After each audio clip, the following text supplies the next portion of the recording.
संगम युग, जमा करने का युग। संगम युग, बाबा ने क्या कहा? जमा करने का युग है। आज सर्व बच्चों के तीनों काल को जानने वाले त्रिकालदर्शी बाप दादा सभी बच्चों के जमा का खाता देख रहे हैं। ये तो सभी जानते ही हो कि सारे कल्प में श्रेष्ठ खाता जमा करने का समय सिर्फ यही संगम युग है। अच्छा, ये बताएंगे कि आत्मा संगम युग में क्या जमा करती है और कैसे जमा करती है? कौन बताएगा? कौन बताएगा? आत्मा संगम युग पर क्या जमा कर रही है और कैसे जमा कर रही है? कौन बताएगा इसका आंसर?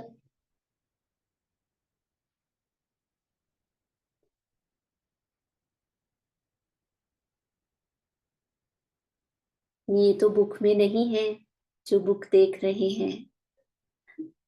बुक में ये आंसर नहीं है। हाँ जी,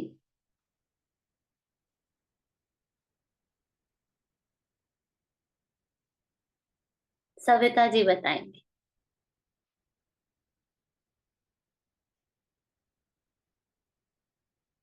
आपको अनम्यूट करना है, पहले अनम्यूट ओके करेंगे। ओके। संगम युग पर तो इस आत्मा ने अभी दुआओं का खाता ही जमा करना स्टार्ट किया है। दुआओं दुआओं का का कर। खाता जमा किया जाए। ठीक है। सबसे अच्छे से व्यवहार में अच्छे से बात की जाए कि किसी को कुछ भी ऐसा वैसा फील ना हो। अगर कभी किसी से कोई रिलेशन खराब भी हुआ है और अ, क्षमा भी मांगते हैं, सामने से भी है और मन में भी है। बहुत अच्छा, वेरी और नाइस। इससे फर्क भी आ रहा है। जो कुछ था इधर उधर, ठीक है, ये वो प्रैक्टिकल में देखने में मिल रहा है। जो इतनी बातें होती थी लौकिक में तो होती रहती है, ठीक है, चाहे हम लाख कहते हैं, लेकिन ये है कि अब बाबा का ज्ञान मिलने के बाद मन में यही है कि जब तक हो सके अच्छा ही हो, व्यवहार से अच्छा ही हो, किसी से बुरा ना हो। अगर हो जाए सामने ना सही तो पीछे से मन में माफी जरूर मांगे। ठीक है। वेरी दुआओं गुड, का खाता ही है कि अच्छे वेरी से गुड। जमा पर हो जाए। ये जो आपने बताया ये बहुत अच्छा बताया, लेकिन ये तो हम बाकी युग में भी करते हैं ना। द्वापर में भी हम दुआएं इकट्ठी करते हैं। जब भी हम कोई पुण्य का खाता कोई पुण्य का कर्म करते हैं तो द्वापर में कलयुग में भी दुआएं तो मिलती है ना, भक्ति में भी दुआएं तो मिलती है। और साथ साथ अच्छा व्यवहार भी करते हैं। जब जो भक्ति में भी बहुत भक्ति भाव वाले होते हैं, वो बड़े प्रेम से, बड़ी नम्रता से, बड़ी ह्यूमिलिटी से सबके साथ चलते हैं। लेकिन यहाँ पर खास संगम युग का श्रेष्ठ खाता कौन सा है और कैसे जमा करते हैं? कौन बताएगा? आंसर ठीक है, लेकिन संगम युग का श्रेष्ठ खाता कौन सा है जो और किसी समय पर हम नहीं करते, सिर्फ संगम पर करते हैं? और कैसे करते हैं? भी कौन पुण्य का खाता। पुण्य का खाता है तो हम द्वापर में भी करते हैं, कलयुग में भी करते हैं। पुण्य तो आत्मा के जमा होते ही है ना। दी एक्चुअली संगम पर कर्मों की क्लिनजिंग स्टार्ट हो जाती है ना। हम्म।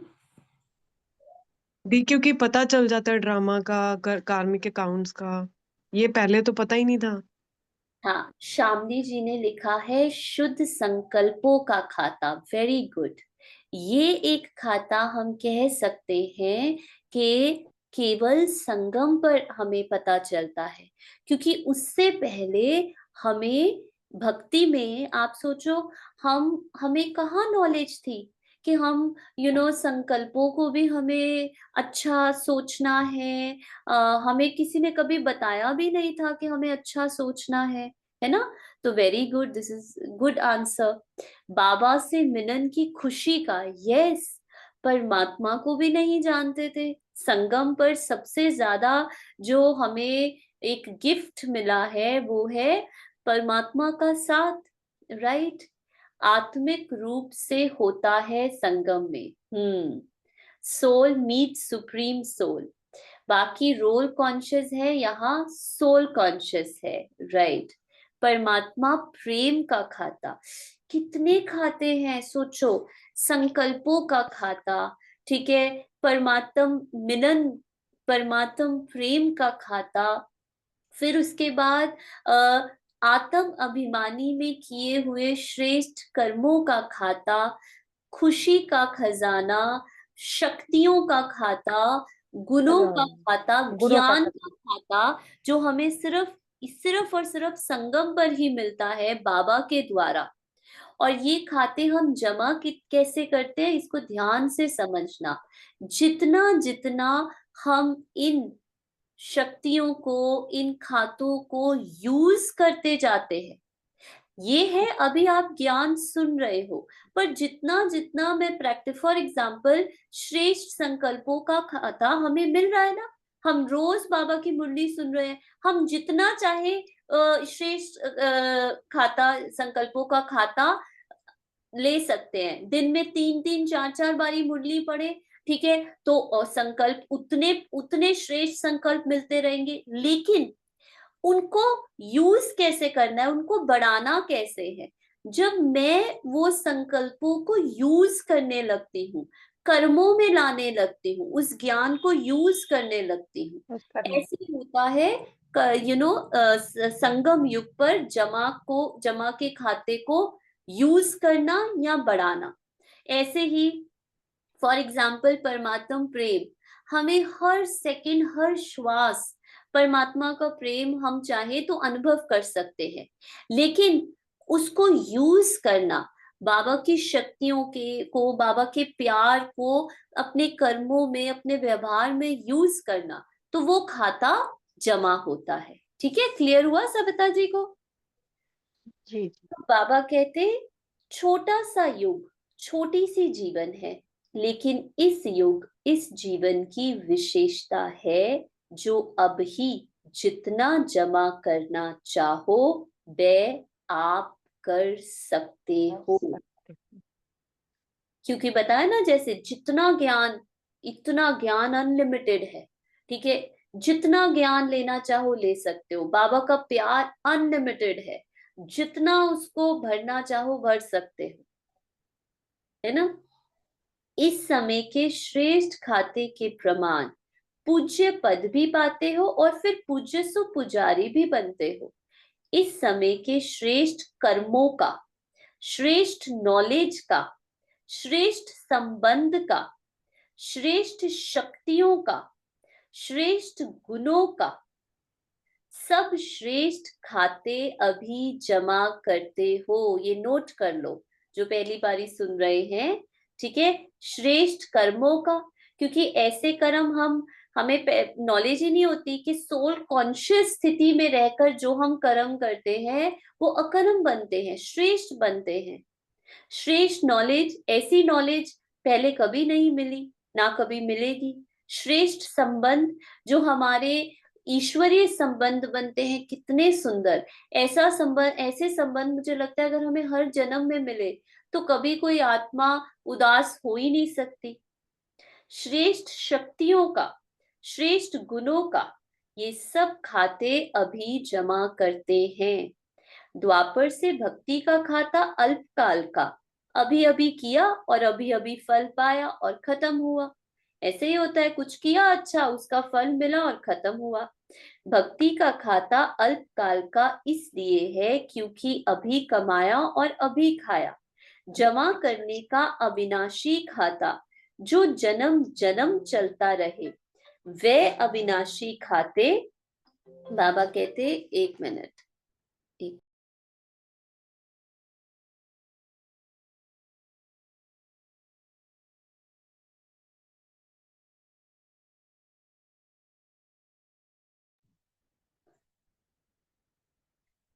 भक्ति का खाता अल्पकाल का इसलिए है क्योंकि अभी खाया और अभी कमाया और अभी खाया।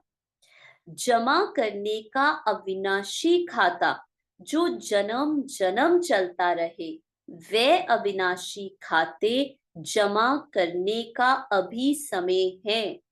इसलिए इस श्रेष्ठ समय को पुरुषोत्तम युग या धर्माऊ युग कहा जाता है, परमात्म अवतरण युग कहा जाता है। और आपको पता है, एक बारी दादी जानकी जी ने ब्रह्मा बाबा से पूछा था। दादी कहते, बाबा मैं तो इतनी लेट आई हूँ, बाकी जो सारी दादियां थे वो मुझसे पहले आए हैं, आप मुझे कुछ ऐसा बताओ जिससे कि मैं आगे जा सकूं, है ना, जो मैंने जो पीछे छूट गया है मैं उसको कवर अप कर सकूं। तो बाबा ने कहा था, बच्चे आप ना दिन में 11 बारी मुरली पढ़ो। दादी ने 21 बारी मुरली पढ़ी रोज। तो हम जितना चाहे ज्ञान का खाता, श्रेष्ठ कर्मों का खाता, परमात्म प्रेम का खाता, गुणों जितना चाहे हम भर सकते हैं। ये है ही संगम युग, है ही भरने का युग, धर्माऊ युग। कहते हैं ना, वो जो कहते हैं ना, भक्ति में एक कहते हैं कि एक ऐसा मंथ होता है कि उस मंथ में आप जितना दान करोगे ना, आपको बहुत उसका पुण्य मिलता है। तो वो जो भक्ति में यादगार है वो इस समय का है कि ये जो समय है, इस समय आप जितनी शक्तियां अपने में भरना चाहो, जितना ज्ञान भरना चाहो, उतना भर सकते हो। क्यों? डायरेक्ट बाप द्वारा प्राप्त शक्तियों का युग कहा जाता है। इसी युग में ही बाप विधाता और वरदाता का पाठ बजाते हैं। इसलिए इस युग को वरदानी युग भी कहा जाता है, क्योंकि इस समय हम आत्माओं को वरदान मिल रहे हैं, अनगिनत अनलिमिटेड वरदान। जितना चाहे उतना वरदान ले लो। इस युग में स्नेह के कारण बाप भोले भंडारी बन जाते हैं, जो एक का पदम गुना फल देते हैं। एक का पदम गुना जमा होने का विशेष भाग्य अभी ही प्राप्त होता है। और युगों में जितना और उतने का हिसाब है। अंतर हुआ ना, क्योंकि अभी डायरेक्ट बाप वर्षे और वरदान दोनों रूप में प्राप्ति कराने के निमित्त है। भक्ति में भावना का फल है, अभी वर्षे और वरदान का फल है। इसलिए इस समय के महत्व को जान, प्राप्तियों को जान, जमा के हिसाब को जान, त्रिकालदर्शी बन, हर कदम उठाते रहते हो। इस समय का एक सेकंड कितने साधारण समय से बड़ा है, क्या वे जानते हो? सेकंड में कितना कमा सकते हो और सेकंड में कितना गवा भी सकते हो, ये अच्छी तरह से हिसाब जानते हो? वे साधारण रीति से कुछ कमाया कुछ गवाया, ऐसा अमूल्य समय समाप्त तो नहीं कर रहे हो। ब्रह्मा कुमार ब्रह्मा कुमारी तो बने, लेकिन अविनाशी वर्ष से और विशेष वरदानों के अधिकारी बने हो, क्योंकि इस समय के अधिकारी जन्म जन्म के अधिकारी बनते हैं। कैसे पता चलेगा कि मैं अविनाशी खजानों के अधिकारी आत्मा हूं? सिर्फ ज्ञान सुन नहीं रही हूं, लेकिन अधिकारी आत्मा हूं, कैसे पता चलेगा?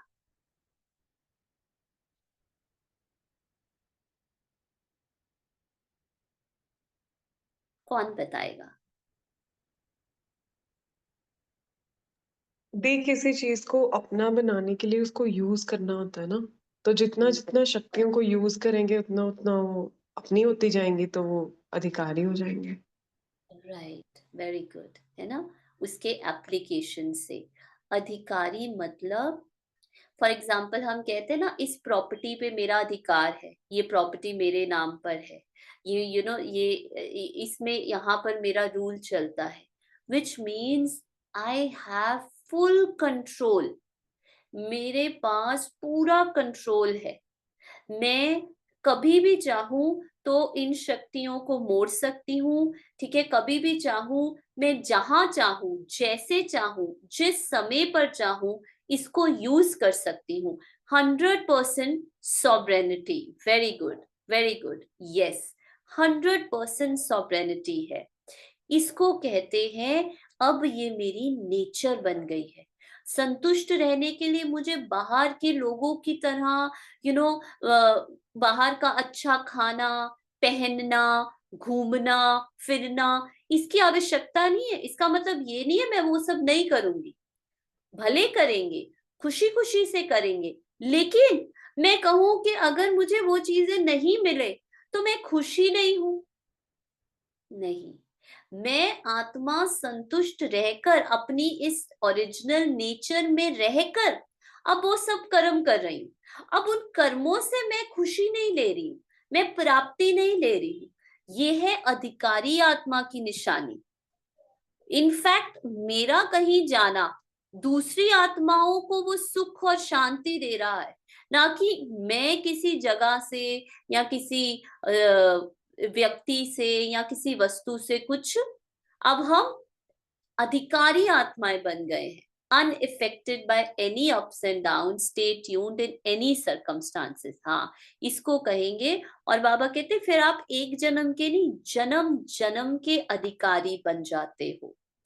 इस समय के किसी न किसी स्वभाव व संस्कार व किसी संबंध के अधीन रहने वाली आत्मा जन्म जन्म अधिकारी बनने के बजाय क्या हो जाता है?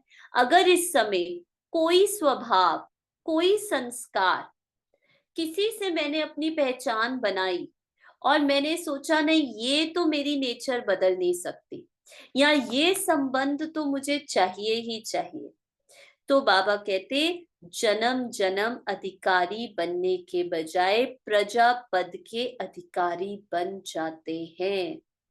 राज्य अधिकारी नहीं, प्रजा पद अधिकारी बनते हैं। बनने आए हैं राजयोगी, राज्य अधिकारी, लेकिन अधीनता के संस्कार कारण विधाता के बच्चे होते हुए भी राज्य अधिकारी नहीं बन सकते। अंडरलाइन इस पॉइंट को, अधीनता के संस्कार। अब आप सभी इसी समय 1 मिनट के लिए चेक करो मेरे अंदर कौन कौन से अधीनता के संस्कार है। क्योंकि बाबा ने कहा अगर ये संस्कार रहे तो आप राजयोगी नहीं प्रजा योगी बन जाओगे। तो चेक करो मेरे अंदर कौन कौन से अधीनता के संस्कार है।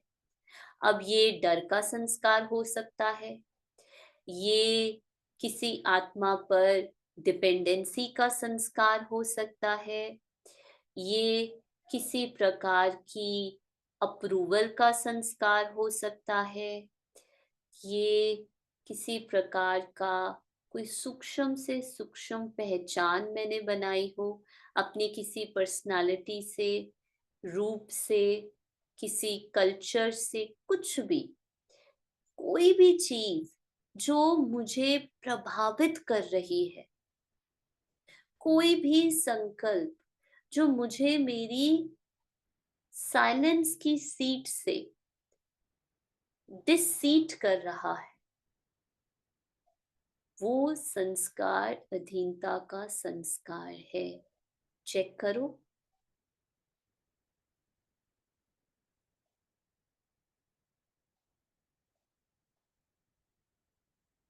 मैं जो राज्य अधिकारी आत्मा हूं, मेरी नेचर ही स्वतंत्रता की है, सुख की है, संपन्नता की है। तो मैं आत्मा अभी भी अपने कौन से पुराने संस्कारों के चोले को पहने हुए हूँ? कौन सी ऐसी पुराने संस्कार हैं जो मुझे अभी भी प्रभावित कर रहे हैं?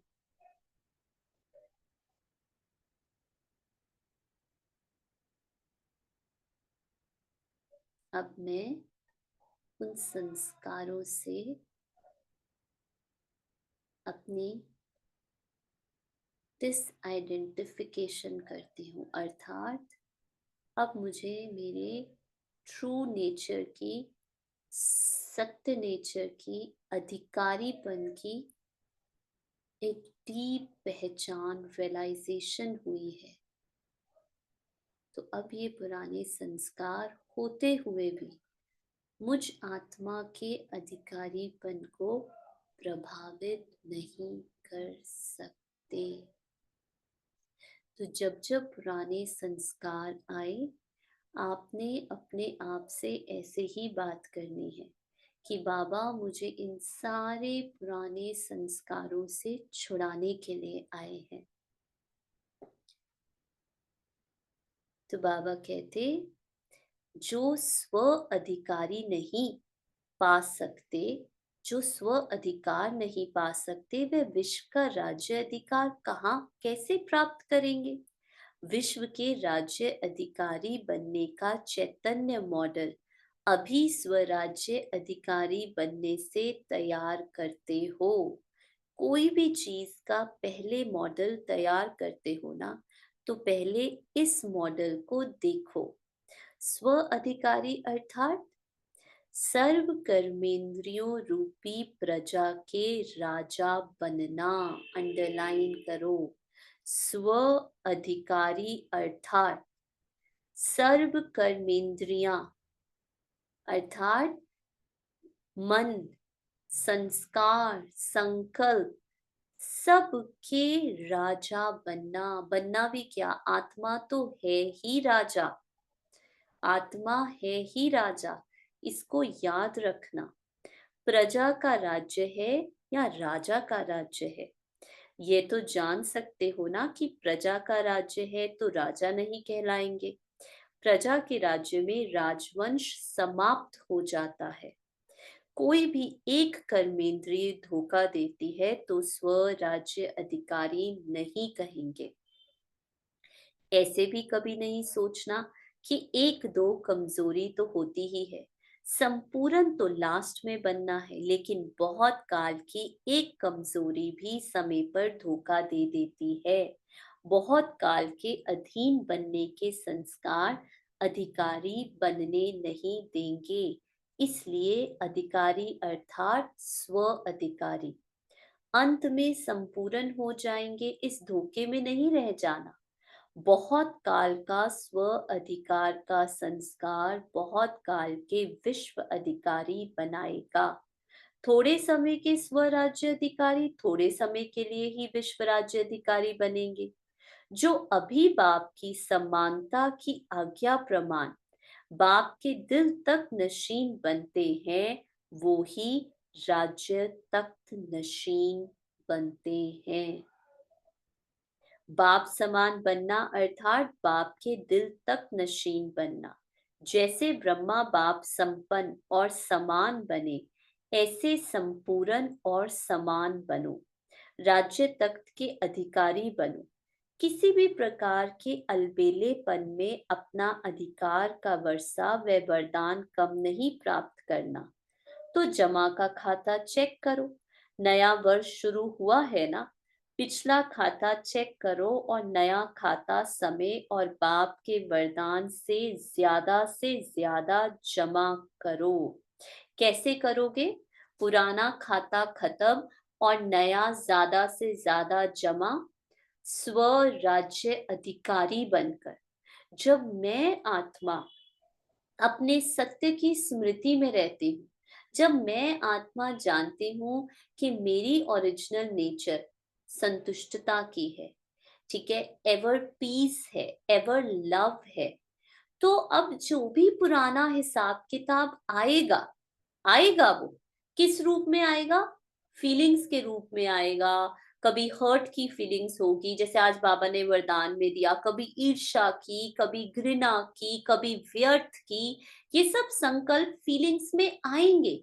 लेकिन मैं राजा आत्मा अपने सत्य को जानती हूँ, अपनी ट्रू नेचर को जानती हूँ, तो मैं उनको देखते हुए भी उनसे अपनी आइडेंटिटी नहीं बनाऊंगी, उनके आगे मैंपन नहीं लगाऊंगी, उनसे लड़ूंगी नहीं, झगड़ूंगी नहीं, लेकिन बाबा के साथ अपने सत्य नेचर में एकदम निश्चिंत स्थिति में स्थित हूं और देखूंगी कि वो पुराना हिसाब किताब आया, और क्योंकि मैंने उससे लड़ी नहीं, इंगेज नहीं हुई, वो आया और चला गया।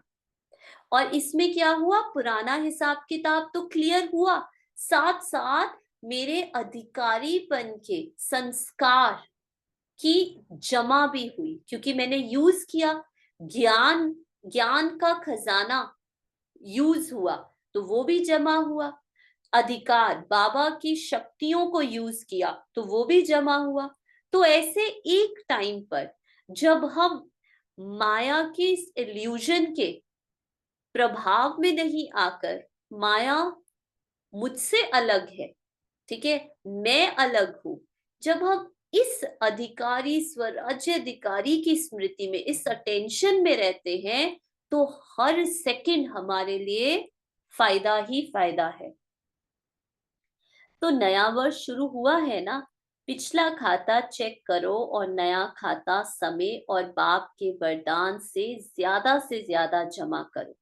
सिर्फ कमाया और खाया ऐसा खाता नहीं बनाओ। अमृत वेले योग लगाया, जमा किया, क्लास में स्टडी कर जमा किया। बाबा बता रहे हैं कैसे कैसे हम अपने खातों को जमा करते हैं। अमृत वेला योग लगाया, जमा किया, मुरली क्लास में क्लास सुनी, जमा किया, और फिर सारे दिन में परिस्थितियों के वश व माया के वार के वश व अपने संस्कारों के वश जो जमा किया वह युद्ध करते विजयी बनने में खर्च किया। तो फिर रिजल्ट क्या निकली? फिर रिजल्ट क्या निकली बताओ? जमा किया और खर्च किया, फिर रिजल्ट क्या निकली?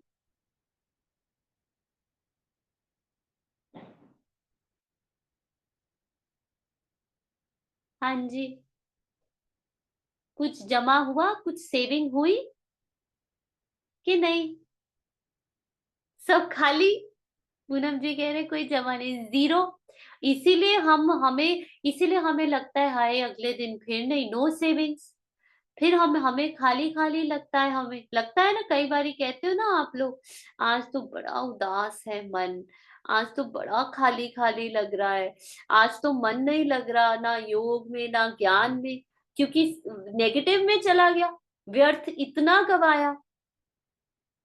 तो बाबा कहते कमाया और खाया, जमा क्या हुआ अंदर में? फिर शक्ति कैसी रहेगी, दूसरों को कैसे दूंगी? फिर थोड़ी सी भी कोई आम रूटीन से अलग परिस्थिति आई, उसमें ही हम लोग जीरो।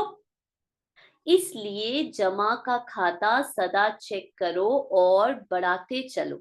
ऐसे ही चार्ट में सिर्फ राइट नहीं करो, क्लास किया हाँ, योग किया हाँ, लेकिन जैसे शक्तिशाली योग समय के प्रमाण होना चाहिए वैसा रहा। समय अच्छा पास किया, बहुत आनंद आया, वर्तमान तो बना लिया, लेकिन वर्तमान के साथ जमा भी किया। हाँ, अभी तो मैं बाबा के साथ योग में बैठी हूँ, बड़ा आनंद ले रही हूँ, गीतों का आनंद ले रही हूँ, क्लास का आनंद ले रही हूँ, लेकिन क्या मैंने अटेंशन देकर अपने उस समय, हाँ, कल मुझे किसी ने पूछा कि दीदी मैं सारा दिन क्लास सुनती रहती हूँ, मैं सारा दिन कोई ना कोई बाबा के गीत या पीस ऑफ माइंड चैनल या अवेकनिंग चैनल लगाकर कुछ ना कुछ सुनती रहती हूँ। तो उन्होंने कहा क्या ये दीदी ठीक है, कहीं मैं इसमें व्यर्थ से भाग तो नहीं रही? अब आप लोग बताओ क्या ये ठीक है? इज दिस द राइट वे?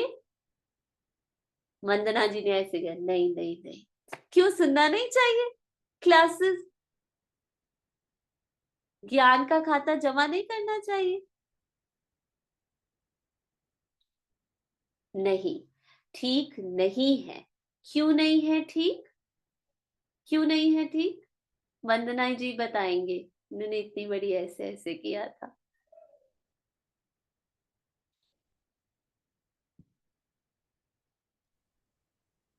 इसलिए यस, कि हाँ जी, थोड़ा ही समय करो लेकिन एकाग्रता से हाँ करो। हमें हाँ, यस, वेरी गुड। बहुत अच्छा, अनिका सिस्टर ने भी लिखा, ओवरडोज एंड नो एक्सपीरियंस। अनुभव नहीं दे सकती आपको ये सब चीजें। आप सुन रहे हो ठीक है, कोई जा रहा है, लेकिन अनुभव के लिए आपको एकाग्रता चाहिए। चाहे आप ये क्लास सुनते समय करो, चाहे आप सुन के यूज करना है। यस दी, कभी कभी हम गीत सुन रहे होते हैं फिर भी हमारा दिमाग कहीं और होता है। Practical life is important. मैं सोचो, मैं सेंटर में बैठ के कह रही हूँ मैं बड़ी शांत हूँ, मैं कोई परिस्थितियों में नहीं जा रही, मैं अगर वो कुछ कर नहीं रही, तो मेरी शांति यूज कहाँ हुई प्रैक्टिकल लाइफ में, मुझे पता क्या चला। इसीलिए मैंने उनको यही कहा कि जब भी टाइम मिले ना, आप साइलेंस में अपने अंदर चेक करो, अंदर जाओ और देखो क्या चल रहा है, क्या चल रहा है। अंदर के राजा बनना है ना, तो अपनी इनर किंगडम को देखो। क्या मन क्या क्रिएट कर रहा है, बुद्धि कहाँ जा रही है, कौन से संस्कार मर्ज इमर्ज हो रहे हैं। तो यही बाबा कह रहे हैं कि हम सुन रहे हैं, जब तक सुन रहे बड़ा आनंद में है, लेकिन क्या जमा किया क्या गया वो तो हमने देखा ही नहीं। तो बहुत आनंद में है, वर्तमान तो बना लिया, लेकिन जमा कहाँ किया, समझ रहे हो। ये है इंटेलिजेंट स्टूडेंट्स की निशानी। जो इंटेलिजेंट स्टूडेंट्स लौकिक रीति में भी ऐसे होता ना, वो 1 घंटा पढ़ते थे, लेकिन उनका रिजल्ट हमेशा बहुत अच्छा। और कई बच्चे सारा दिन पढ़ते रहते थे, फिर भी बेचारे एवरेज स्टूडेंट्स रहते थे, होता थे ना, क्योंकि उनकी शार्प बुद्धि होती थी।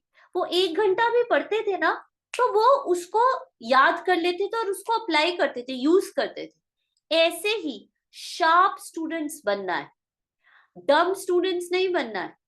ठीक है कि बस मैं तो सारा दिन सुन रही हूँ, कोई क्या कह रहा है मुझे कोई लेना देना नहीं, बस मैं ये नहीं। उसके बाद उस ज्ञान को फिर यूज करो। और अगर समय बच आपके पास खाली है तो अंदर जाओ, साइलेंस में अपने सत्य में एकाग्र होकर बैठो। वो आपकी जमा हो रही है, वो आप सिर्फ बैठे वर्तमान नहीं सफल कर रहे, लेकिन फ्यूचर के लिए भी जमा कर रहे। ये है एक्स्ट्रा इंटेलिजेंट बच्चों का पुरुषार्थ। तो बाबा कहते किसी से भी पूछो कैसे चल रहे हो, तो कह देते हैं बहुत अच्छे चल रहे हैं, लेकिन किस स्पीड में चल रहे हैं ये चेक करो। चींटी की चाल चल रहे हैं वे रॉकेट की चाल चल रहे हैं। इस वर्ष सभी बातों में शक्तिशाली बनने की स्पीड को और परसेंटेज को चेक करो। कितनी परसेंटेज में जमा कर रहे हो। 5 रुपया भी कहेंगे जमा हुआ, 500 रुपया भी कहेंगे जमा हुआ, जमा तो किया, लेकिन कितना किया, समझा क्या करना है। गोल्डन जुबली की ओर जा रहे हो, ये सारा वर्ष गोल्डन जुबली का है ना, तो चेक करो हर बात में गोल्डन एज अर्थात सतो प्रधान स्टेज है, वह सतो अर्थात सिल्वर एज स्टेज है।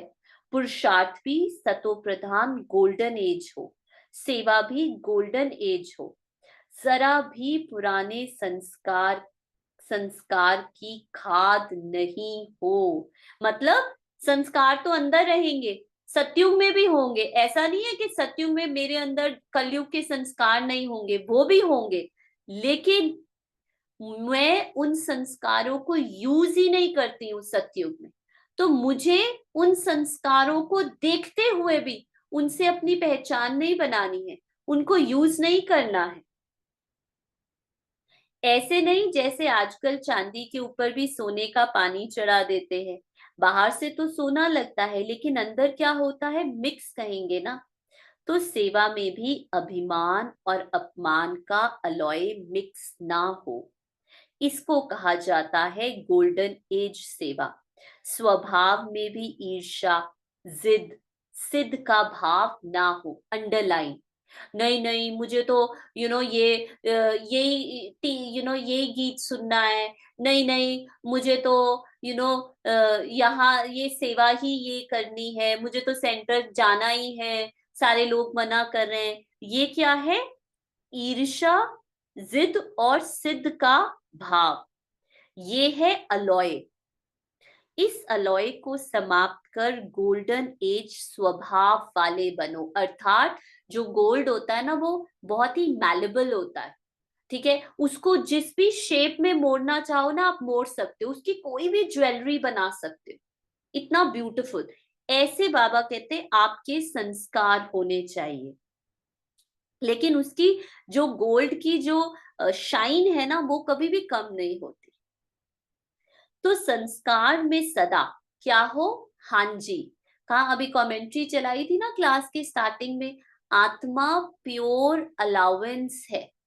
आत्मा हर एक्सपीरियंस को इन अलाउ करती है, किसी में भी ये नहीं कहती ये तो बहुत गंदा है, ये क्यों अनुभव हो रहा है, ये नहीं सोचना, नहीं, आत्मा प्योर अलाउंस है। तो हर बात में हाँ जी, जैसा समय जैसी सेवा वैसे स्वयं को मोल्ड करना है। जैसा समय, ठीक है, अगर घर में सेवा है तो घर में सेवा करनी है, क्योंकि सेवा ही तो करने आए हैं। अब तो हमें पता है, बाबा ने कहा है कि तुम अवतरित आत्माएं हो, तुम सतयुगी अवतरित आत्माएं हो, तुम्हें जहां मैंने रखा है सेवा अर्थ ही रखा है ना। हाँ जी राघव भाई। ओम शांति दीदी। ओम शांति। अभी जो आपने शेयर किया ना कि सेंटर जाने को नहीं मिल रहा या ये वो, वहां पे जिद नहीं करना, सिद्ध नहीं करना, तो यहाँ पे देखा कि ज्ञानी माइंड ना बहुत ज्यादा यहाँ पे वो रेसिस्टेंस क्रिएट करता है, एंड वो इतनी अपनी लगती है ना कि मतलब मैं सही के लिए बोल रहा हूँ, एंड फिर भी यहाँ पे पता नहीं लगता यहाँ कि मैं गलत भी हूँ या जिद कर रहा हूँ या सिद्ध कर रहा हूँ खुद को।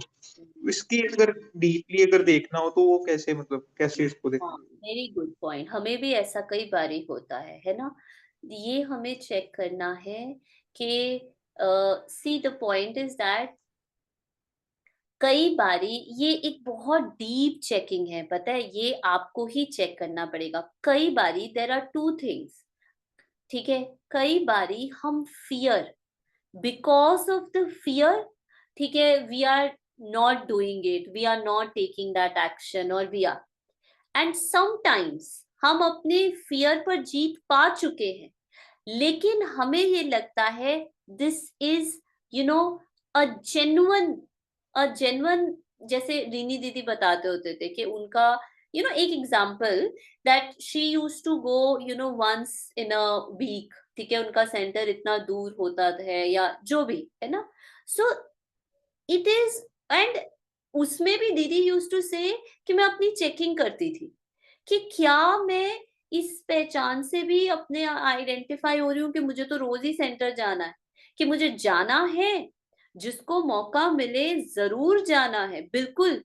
लेकिन अगर आपके घर की सिचुएशंस, परिस्थितियां ऐसी है कि आप नहीं जा पा रहे हो, क्या आप उन परिस्थितियों में रहकर भी कमल समान न्यारे और प्यारे, और क्या आप अपनी स्थिति ऐसी बना सकते हो कि आप चलते फिरते सेंटर हो?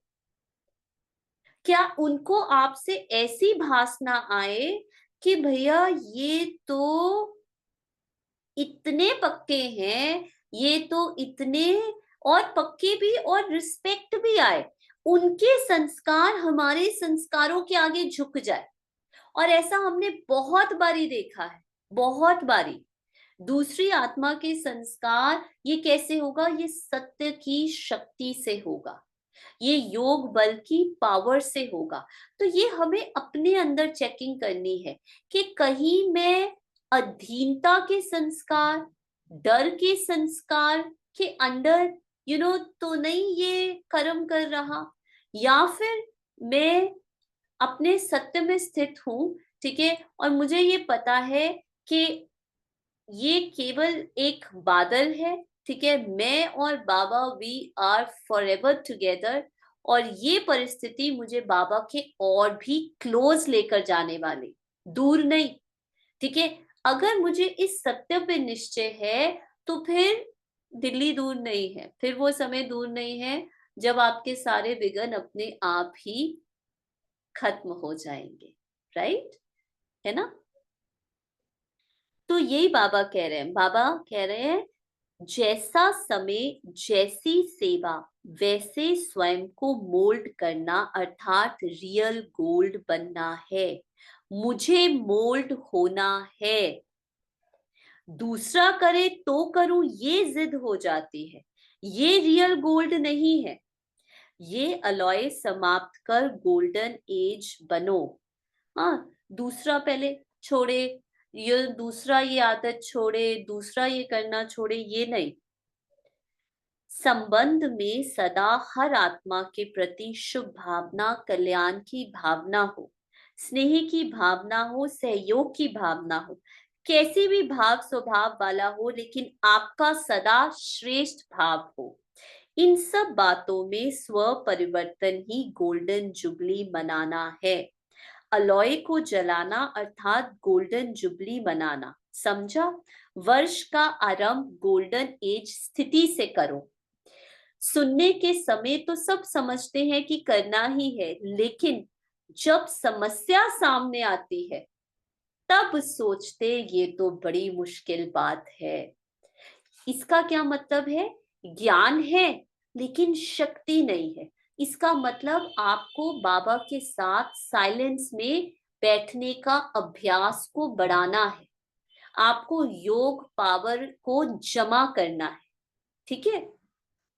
समस्या के समय स्व राज्य अधिकारीपन का अधिकार दिखाने का ही समय होता है। वार के समय ही विजयी बनना होता है। परीक्षा के समय ही नंबर 1 लेने का समय होता है। समस्या स्वरूप नहीं बनो, लेकिन समाधान स्वरूप बनो। समझा इस वर्ष क्या करना है? तब गोल्डन जुबली की समाप्ति संपन्न बनने की गोल्डन जुबली कही जाएगी। और क्या नवीनता करेंगे? बाप दादा के पास सभी बच्चों के संकल्प तो पहुंचते ही हैं। प्रोग्राम में भी नवीनता क्या करेंगे? गोल्डन थॉट्स सुनाने की टॉपिक रखी है ना। सुनहरे संकल्प, सुनहरे विचार जो सोना बना दे और सोने का युग लाए, ये टॉपिक रखी है ना। अच्छा, आज वतन में इस विषय पर रूह रिहान हुई, वो फिर सुनाएंगे। अच्छा, सर्व वर्षे और वरदान के डबल अधिकारी भाग्यवान आत्माओं को, सदा स्वराज्य अधिकारी श्रेष्ठ आत्माओं को, सदा स्वयं को गोल्डन एज स्थिति में स्थित करने वाले रियल गोल्ड बच्चों को, सदा स्व परिवर्तन की लगन से विश्व परिवर्तन में आगे बढ़ने वाले विशेष आत्माओं को बाप दादा का याद प्यार और नमस्ते। ठीक है? फिर ना एक बाबा ने एंड में पार्टियों के साथ है, ये पढ़ लेते हैं। जो अनेक बार विजयी आत्माएं हैं, उन्हों की निशानी क्या है? सुनाओ। जो कल्प कल्प विजयी हुई हैं, उनकी निशानी क्या है? उन्हें ध्यान से सुनना। उन्हें हर बात, राघव भाई ध्यान से सुनना, उन्हें हर बात बहुत सहज और हल्की अनुभव होगी। जो कल्प कल्प जिन्होंने इस अपनी परिस्थिति पर विजय प्राप्त की है ना, तो उनके सामने जब समस्या आएगी ना, तो उनको ऐसे नहीं लगेगा हाय ये क्या हो गया, ये कहां से आ गई। उन्हें हर बात बहुत सहज और रुई की तरह हल्की अनुभव होगी। जो कल्प कल्प की विजयी आत्मा नहीं, उन्हें छोटा सा कार्य भी मुश्किल अनुभव होगा, सहज नहीं लगेगा। हर कार्य करने के पहले स्वयं को ऐसे अनुभव करेंगे जैसे ये कार्य हुआ ही पड़ा है। जैसे मैंने कहा ना, दिल्ली दूर नहीं है, उनको ऐसे लगेगा क्या बड़ी बात है, जब बाबा मेरे साथ है, सत्य ज्ञान, वो सत्यम शिवम सुंदरम, तो ये क्या बड़ी बात है। हर कार्य हुआ ही पड़ा है, ऐसे अनुभव करेंगे। होगा या नहीं होगा ये तो क्वेश्चन ही नहीं उठेगा उनके मन में। हुआ ही पड़ा है, ये महसूसता सदा रहेगी। पता है सदा सफलता है ही, विजय है ही, ऐसे निश्चय बुद्धि होंगे। कोई भी बड़ा से बड़ा पेपर उनके सामने आ जाए, उनको डाउट नहीं होगा कभी। उनको डाउट, कितनी बड़ी कोई कोई अपना ही पुराना संस्कार आ जाए, सोचो डर का ही संस्कार है, जा ही नहीं रहा, जा ही नहीं रहा, फिर भी उनको डाउट नहीं होगा। उनको पता है जाना ही है, उनको पता है कल्प कल्प में विजय हुआ, मुझे और बाबा को कोई दूर कर ही नहीं सकता। ऐसे निश्चय बुद्धि होंगे। कोई भी बात नई नहीं लगेगी, बहुत पुरानी बात है। इसी स्मृति से स्वयं को आगे बढ़ाते रहेंगे और सदा आगे बढ़ते रहेंगे। डबल लाइट बनने की निशानी क्या होगी? कौन आत्माएं हैं जो सदा डबल हल्की डबल लाइट रहेंगी? डबल लाइट आत्माएं सदा सहज, अंडरलाइन इस डबल डबल अंडरलाइन, सहज उड़ती कला का अनुभव करती हैं। सहज, कभी रुकना और कभी उड़ना ऐसा नहीं, सदा उड़ती कला के अनुभवी ऐसे डबल लाइट आत्माएं ही डबल ताज के अधिकारी बनते हैं। डबल लाइट वाले स्वतः ही ऊंची स्थिति का अनुभव करते हैं। कोई भी परिस्थिति आवे, याद रखो हम डबल लाइट हैं। कोई भी परिस्थिति आए, हम डबल लाइट हैं। बच्चे बन गए अर्थात हल्के बन गए, अब बाबा जाने, कोई भी बोझ नहीं उठा सकते। अच्छा, ओम शांति, है ना। तो बाबा ने देखो आज कितना ब्यूटीफुल हमें ये ज्ञान दिया, उत्तर दिया कि देखो कोई भी परिस्थिति आए उसमें ये मत सोचो अरे अब क्या होगा, ये तो इतनी बड़ी बात आ गई है, ये तो इतना बड़ा पेपर है। नहीं, सहज, पहले भी हुआ था, अब भी होना है, कोई बड़ी बात नहीं है, हुआ ही पड़ा है, बाबा के साथ हुआ ही पड़ा है। सहज रहेंगे, हल्के रहेंगे, ऐसा लगे कि संगम युग है ही इसी का, हल्के रहने का, किसी भी चीज का बोझ नहीं लेना। अब मजा आने लगा, यस, मजा लेना है, मजा लेना है कि देखो कैसे बाबा हर पल, जिनके पेपर्स आते हैं ना उनके साथ बाबा ज्यादा रहता है। मतलब बाबा तो सबके साथ रहते हैं लेकिन वो बाबा के साथ ज्यादा रहते हैं। इट्स लाइक एन अपॉर्चुनिटी, ये दुआ है, इसलिए इसको भी मजे में लेना है ना। हाँ, मजेदार लगती है, एब्सोल्युटली, बिल्कुल बिल्कुल, है ना।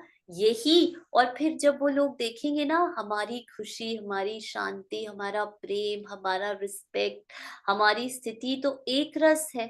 ना हमारा बाबा से प्यार कम हुआ, ना हमारा उनके लिए प्यार कम हुआ, ना हमारी कोई स्थिति वो हुई। तो फिर आप देखो कैसे वो आत्माएं परिवर्तित होंगी, कैसे आपके सामने ये मैजिक बाबा आपको करके दिखाएगा।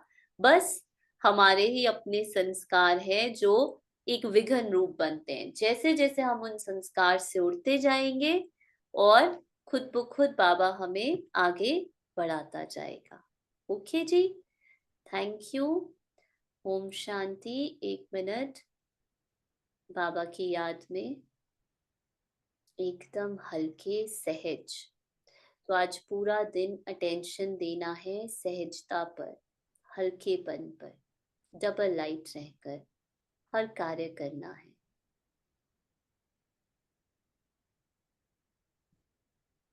सदा निश्चिंत, कोई चिंता नहीं, सब कुछ हुआ पड़ा है, ड्रामा बिल्कुल एक्यूरेट है।